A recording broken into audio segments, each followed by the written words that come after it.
monde, j'espère que vous allez bien. Je vous retrouve aujourd'hui pour une vidéo spéciale que j'adore faire. Comme vous voyez, je me suis vraiment mise dans le mood, en mode petite fée des bois, en tout cas dans ma tête, pour vous parler de ma pile à lire du mois de la fantaisie. Si vous connaissez pas, le mois de la fantaisie, c'est un challenge de lecture organisé en mai depuis quelques années par Stéphanie de Pikiti Bookin. Et donc le but c'est de lire de la fantaisie, comme le nom l'indique. Il y a plusieurs catégories, plusieurs thèmes à suivre. Cette année c'est orienté autour des 4 éléments et c'est vraiment un thème qui me plaît beaucoup. Donc l'eau, la terre, l'air et le feu. J'ai décidé, en plus des catégories données par Steph, d'aller encore plus loin dans le challenge et pour chaque catégorie d'avoir un livre avec vraiment dans le titre le nom de l'élément ou ce qui se rapproche au plus de l'élément. Vous allez voir ça. Avant de commencer à vous parler de ma pile à lire en tant que telle, je voulais vous dire deux petites choses. La première, c'est que c'est très choquant, mais cette année, je n'ai pas de Sanderson dans ma pile à lire. Donc j'en mettais tout le temps un et c'est un peu le moment où j'essayais d'avancer dans les gros pavés comme La Voix des Rois. Mais cette année, en fait, j'ai décidé de lire beaucoup de Sanderson pendant que je serai en vacances en France et donc je l'ai pas mis dans cette sélection pour le mois de mai.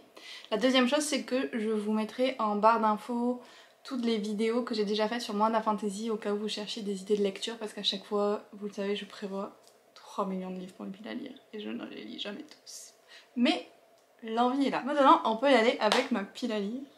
Donc le premier élément c'était l'eau et la première sous-catégorie c'était voguer sur les flots, voyage, piraterie et c'était juste parfait parce que Marie vient de sortir le deuxième tome de la Carte des confins, donc un livre avec des pirates, avec de la magie, avec de la romance aussi. J'avais beaucoup aimé le premier tome et là la suite tombe parfaitement pour la lire pour le mois de la fantaisie. La deuxième sous-catégorie c'était alchimie, magie, sorcellerie, druidisme. Et déjà j'avais The Alchemist of Loom, donc il y a alchimie dans le titre, c'est vraiment parfait. Celui-là je pense que je l'avais gagné en concours. Oui, il est signé par l'autrice, vraiment cool. Par contre, c'était il y a 3 ou 4 ans peut-être, et il est toujours dans ma palle. Donc on est dans une histoire aussi 100% fantasy avec des alchimistes, avec un côté un petit peu steampunk, et avec un roi un peu malfaisant à détrôner, j'ai cru comprendre. Il me tente vraiment beaucoup, mais c'est juste que un livre parmi des millions que j'ai à lire. Peut-être cette fois-ci, il va y passer. Comme vous l'avez entendu, dans cette catégorie, il y a aussi le mot druidisme. Et de suite, ça m'a fait penser à Merlin.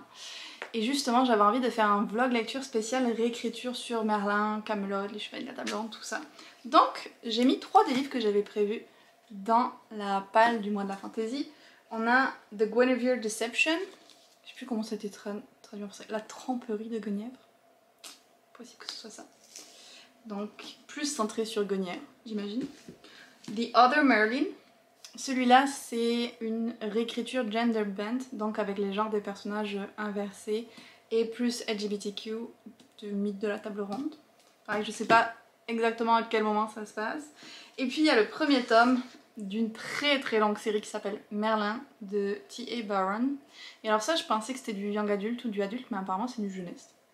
Donc on va voir ce que ça donne. J'espère que je vais aimer parce que j'ai comme les 7 premiers tomes que j'ai achetés et j'ai toujours pas commencé à les lire.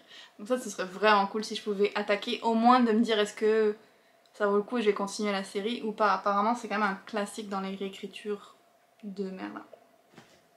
Donc ça fait déjà pas mal de livres, on en est que à la deuxième sous-catégorie, tout va bien. La troisième d'ailleurs c'est Tiens bon la vague. Et donc ça c'était une catégorie pour les sagas. Donc j'imagine les sagas qu'on a en cours, qu'on veut continuer. J'en ai beaucoup trop, mais j'en ai choisi quelques-unes en particulier. Pour cette catégorie, je vais commencer par les plus gros. Alors ceux-là, d'un côté c'est ceux que j'aimerais le plus lire, d'un autre côté c'est ceux que j'ai le moins espoir de vraiment lire parce que elles sont énormes. Et c'est... Ok, j'aimerais au moins en lire un. C'est les derniers tomes sortis, parce que cette série a l'air de ne jamais finir, de Cavalier Vert de Kristen Britain. Je pense que c'est une série qu'elle a commencé au début des années 2000, voire même avant. Et elle les sort hyper lentement et ça ne finit jamais. Donc le dernier tome que j'ai lu, que j'avais lu je pense peu après sa sortie, donc à un moment j'étais à jour, était assez différent des autres et du coup je me souviens un peu de ce qui se passe, mais sinon j'ai beaucoup oublié qui étaient les personnages, à part le personnage principal, même si j'ai oublié son nom, je me souviens d'elle. et de, je pense, d'un roi. Sinon j'ai tout oublié, mais c'est une saga fantasy que j'adore parce qu'en plus, moi qui ai fait de l'équitation pendant longtemps, vous voyez un truc avec des chevaux et de la magie, ça me plaisait.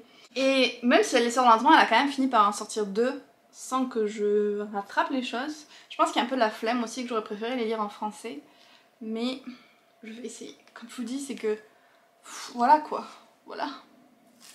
C'est juste énormissime. Peut-être que je vais y arriver, mais mes espoirs sont très bas. Par contre, dans le un peu plus faisable, il y a le 3e tome de The Gilded Wolves de Roshani Chokshi, donc The Bronzed Beast. Ça c'est le dernier tome d'une trilogie. Il est sorti l'an dernier et j'aimerais bien finir la trilogie, surtout que ça se lit quand même assez vite et il n'est pas hyper épais. Peut-être que je le testerai en livre audio d'ailleurs. Et puis j'ai The Cage Queen de Kristen Ciccarelli qui est sorti en français je pense. Le premier tome a été traduit sous le titre Iskari, le deuxième je suis pas sûre. Donc c'est ça, c'est le 2e tome d'une espèce de trilogie, chaque tome suit un personnage différent. Et c'est de la fantasy avec un personnage féminin badass, je sais pas trop quoi vous en dire de plus de celui-là. À part que j'avais quand même bien aimé le premier, et que je trouve la couverture super belle. Et que je l'ai dans ma palle depuis beaucoup trop longtemps. Ah, lui aussi il est signé d'ailleurs. Ça c'est cool. Des fois je m'en souviens pas, c'est des bonnes surprises. Et pour finir, pour cette catégorie sur l'eau, je vais vous montrer le livre, comme je vous ai dit, mon livre bonus vraiment associé à l'élément. Et celui que j'ai pris c'est The Girl Who Fell Beneath the Sea. Parce que sea, eau, vous comprenez bien pourquoi. Cette couverture est sublime. C'est la couverture UK parce qu'ils ne voulaient pas le sortir ici au Canada, donc j'ai fini par le commander sur Book Depository. Et c'est, je pense que là ça reprend plus des mythes ou des légendes coréens. Oui, c'est ça. Et ça a l'air super bien. Franchement, j'ai lu le résumé, ça a l'air trop chouette.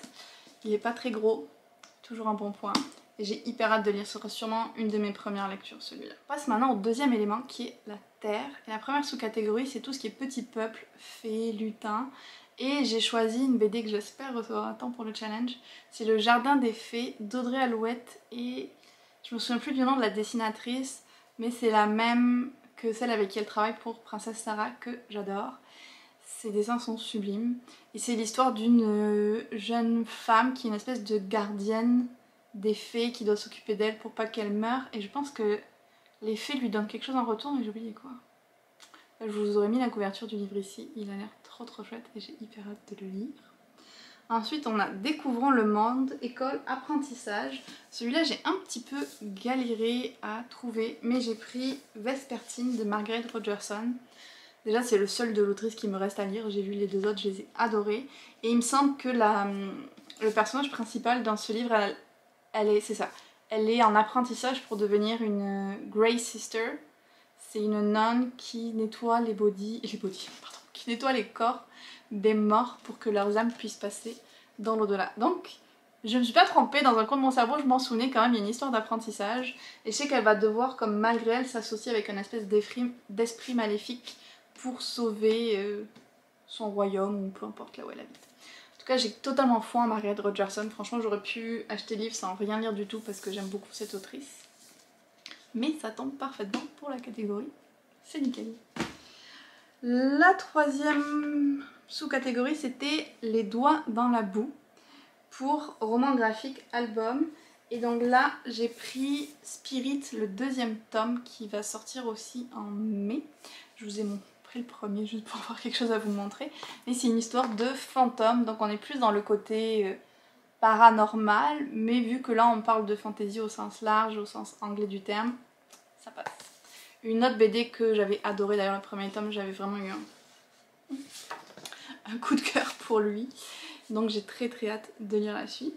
Et le livre bonus, donc directement associé à l'élément pour cette catégorie, c'est A Snake Falls to Earth de Darcy Little Badger, l'autrice de Ella Zoe que j'avais beaucoup aimé. Donc celui-là je peux pas vous dire exactement de quoi il parle parce que je l'ai acheté juste en voyant que c'était la même autrice, parce que j'ai totalement foi en sa manière de raconter des histoires, de partager aussi la culture Lipan, je suis pas sûre de comment le traduire en français, Apache Lipan, et je suis sûre que je vais l'aimer celui-là. Ça se trouve je vais être déçue, mais en tout cas je suis partie de ce principe. On a fait 2 éléments, on en est à la moitié. Je suis pas sûre que ma pile à lire va tenir sans s'effondrer, donc on va faire une deuxième. Le 3e élément, c'est le feu. Et la première catégorie, c'est se brûler les ailes, donc un défi. Alors là, j'ai pris, parce qu'il va falloir que j'y arrive à un moment. Franchement, ça devient ridicule à ce point-là. Je pense que je les ai mis dans ma palle pour toutes les dernières années. Je les ai toujours même pas essayé de les lire. C'est une catastrophe. Il s'agit de The Inheritance Trilogy de N.K. Jemisin. Donc oui, certes, ça fait peur, mais bon, ça c'est l'intégrale. Il y a les 3 tomes. J'ai aussi en séparé. Le premier s'appelle The 100,000 Kingdoms. C'est des livres fantasy qui ont été assez acclamés et qui ont reçu des prix et qui... Genre il y a beaucoup de gens qui les aiment. Et je les ai mais depuis beaucoup trop longtemps sur mes étagères. Genre. Je pense que lui je l'ai acheté pas longtemps après que je sois arrivée au Canada.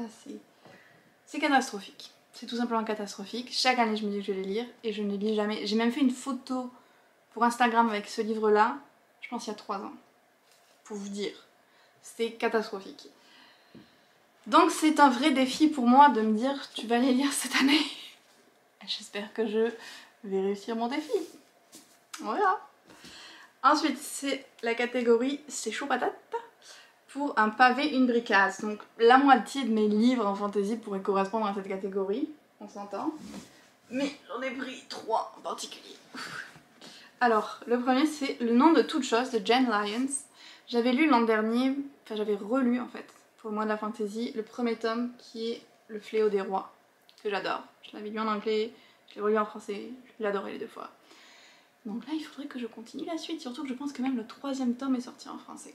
Donc ce sera un bel objectif d'avancer dans cette série. Idéalement j'aimerais l'avoir fini d'ici fin 2022 parce que j'ai quasiment tous les tomes en anglais déjà. Donc ceux qui sont sortis en français je pourrais le lire en français puis continuer en anglais. Ce serait mon rêve. Est-ce qu'il va se réaliser? Regardez-moi sûr. Après, j'ai un pavé un peu plus petit. Ouais, je pense qu'il fait quand même pas mal de pages. Oui, il en fait 600. C'est juste qu'elles sont fines. C'est L'Empire d'écume. Je sais que c'est un rapport avec la magie des eaux et avec une espèce de princesse qui veut montrer qu'elle est capable de devenir l'héritière de son père. Mais ça fait longtemps que je l'ai celui-là, alors j'ai un peu oublié aussi de quoi il parle. Mais je sais que beaucoup de gens en ont parlé quand il est sorti l'an dernier, en français. Donc, j'ai bon espoir d'aimer aussi, j'ai des amis qui l'ont aimé. Et le dernier, un autre pavé de 3 milliards de pages. Presque. Non. Mais écoutez, celui-là, il fait moins de pages que celui-là en fait. C'est fou. Donc c'est Montes d'Isabelle Botian. L'an dernier, pareil, j'avais lu... Comment est-ce qu'il s'appelle? Écrit. Je me souviens plus. Non, hein, je vais pas trouver. Grishmer. Est-ce que c'est possible? Je pense que c'était ça. Donc j'avais lu et je l'avais beaucoup aimé. Et donc ça se passe dans le même univers mais avec d'autres personnages. On est toujours dans la fantasy épique et la plume d'Isabelle Botian est super intéressante. Donc il me fait très envie mais pareil, la taille est un peu intimidante. Franchement je vous montre tous ces livres et je suis comme... je vais même pas lire la moitié, c'est une catastrophe. Pourquoi est-ce que je me fais ça à chaque fois? Je ne sais pas. La dernière sous-catégorie pour le feu, c'était orangé, du orange sur la couverture ou une représentation du feu. Et j'avais le livre parfait pour ça. La Cité de l'étang de Cecil Brass. En tout cas dans l'édition anglaise, vous voyez, il y a une espèce de feu et puis il y a du orange. Ça marche parfaitement. Pareil, je ne sais pas exactement de quoi il parle. Celui-là, je l'ai acheté juste parce que tous mes amis me disaient qu'elles l'avaient adoré. Je sais qu'il y a des djinns, je pense, dans l'histoire. Mais c'est à peu près tout. Et en plus on l'a choisi pour que ça aille bien avec le mois de la fantasy comme lecture commune pour les lectures du clair de lune. Donc si ça vous tente de lire ce livre là au mois de mai, n'hésitez pas à nous rejoindre. Et le livre bonus pour cette catégorie, donc directement associé avec l'élément du feu, c'est Fevered Star de Rebecca Roanors. C'est la suite de Black Sun que j'avais adoré. C'est de la fantasy un peu dark quand même, assez sombre et sanglant. Donc, pas trop dans les habitudes mais celui-là je l'ai aimé. C'est inspiré de la civilisation, je sais plus si c'est aztèque ou maya. Et c'était hyper bien ce premier tome, Black Sun. Et Fevered Star est sorti ou va sortir dans vraiment pas longtemps. Donc vous voyez avec la couverture et tout, je trouve que ça va parfaitement avec l'élément du feu. Puis je trouvais que Fevered, la chaleur, le feu, c'est le plus proche que j'ai pu faire. Voilà. Maintenant, le dernier élément, l'air. Donc la première sous-catégorie c'est léger comme l'air, un livre de poche. J'en ai deux. Alors j'ai d'abord Les Poisons de Cathars d'Audrey Alouette. Pareil, je pense que je l'ai mis dans ma palle l'an dernier et je ne l'ai pas lu. Pourtant, il me fait hyper envie et en principe, j'aime vraiment ce que Audrey Alouette écrit. Ça se passe dans une ville prison en fait où ils sont censés rester en dessous de 100 000 âmes. Sinon, il y a un démon endormi qui va se réveiller. Je trouve ça juste hyper intéressant comme concept en fait. Et alors, juste de relire le résumé derrière, je pense que je vais le mettre dans les premiers à lire. En plus, il est en français, il est pas hyper long, il fait que 400 pages. Donc peut-être ça va m'encourager si je commence à en lire un que je vais lire rapidement. Et l'autre que j'ai, c'est Once More Upon a Time. Alors c'est pas un livre poche, mais c'est un livre extrêmement court. Je pense que ça fait 3 challenges que je le mets dans ma pile à lire. Ouais, je l'ai mis dans ma pile à lire du Cold Winter Challenge, je l'ai mis dans ma pile à lire du Challenge Fantasy. Et maintenant je le mets dans celle du mois de la Fantasy. Je vais y arriver. Surtout qu'il est pas épais, genre je le lirai en 2 heures je pense, max. Parce que bon, il est en anglais. Donc j'ai aucune excuse pour pas le lire. La deuxième sous-catégorie, c'est créatures ailées, dragons, fées, moustiques apparemment aussi. Et pour ça, j'ai pris... Alors, j'ai déjà Witch. Là, c'est le 2e tome parce que je fais une petite relecture des Witch. Un petit plaisir d'enfance. J'ai aussi Les Malfaiteurs du Paris des Merveilles. Et le Paris des Merveilles, ça c'est l'intégrale, mais il me reste que le 3e tome à lire parce qu'il y a des chats ailés, il y a des fées. Je trouve que ça allait hyper bien dans cette catégorie aussi. Et la dernière sous-catégorie, c'est Apprendre à voler, donc de la littérature jeunesse. Et pour ça, j'ai pris le 3e tome du Club de l'Ours Polaire, l'Atlas Fantôme. Le Club de l'Ours Polaire, c'est des romans jeunesse avec de la fantaisie totalement loufoque, avec des aventures à chaque fois différentes, mais avec des petits messages un petit peu plus profonds derrière, et j'adore, donc j'ai très hâte de lire le 3e tome. Et le livre bonus pour cette catégorie, donc, qui est l'air, j'ai pris Wind Witch de Suzanne Dennard, donc avec le mot vent. Parfait aussi. Et là on est dans un royaume où il y a plein de sorcières qui ont des pouvoirs magiques différents, beaucoup d'intrigues politiques. J'avais beaucoup aimé le premier tome qui s'appelait Truth Witch, c'était quand même assez complexe et j'étais bien prise dedans. Et donc ça c'est la suite de la longue série, encore une autre que j'ai commencé. Donc voilà pour ma pile à lire du challenge, j'espère que ça vous aura inspiré pour la vôtre, peut-être qu'on a des livres en commun, n'hésitez pas à me le dire. En tout cas moi je suis hyper impatiente de commencer le challenge, n'hésitez pas à me dire si vous participez aussi et si vous avez fait votre palle, et puis on se retrouve très bientôt dans une autre vidéo.